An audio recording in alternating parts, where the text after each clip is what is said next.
It's Wednesday of the Passion Week on Jesus' road to the cross. This day is often referred to by scholars as Silent Wednesday, the belief that Judas would have taken this day in order to plot the betrayal of Christ.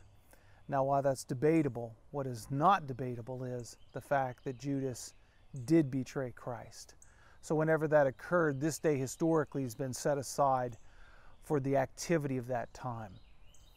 One thing for sure when it comes to this day we know is that Judas is a tragic figure. You're going to be reading about various details of his life, but one of the things that I want you to consider today is you read through his life and consider where he was from, the things that he did, the way he looked spiritual, and it turned out that he was not at all.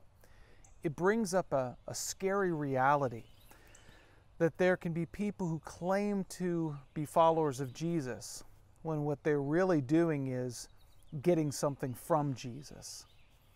I've met people in my life that are very interested in Christ. They're interested in what He can do for them. They're interested in getting the most out of life. There's a variety of reasons why people call themselves Christian.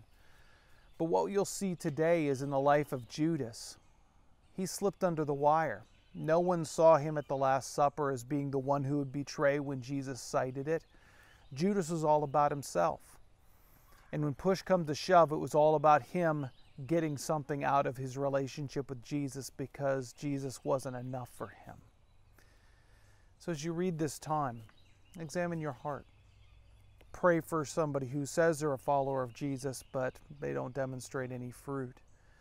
And all the while know that the reason why you and I can continue on as followers of Jesus is because of His grace. So today, may your trust in Christ be trusting Him, not what He does for you, not being in love with the idea of loving Christ, or loving Christ because He'll give you moral kids if you're a parent.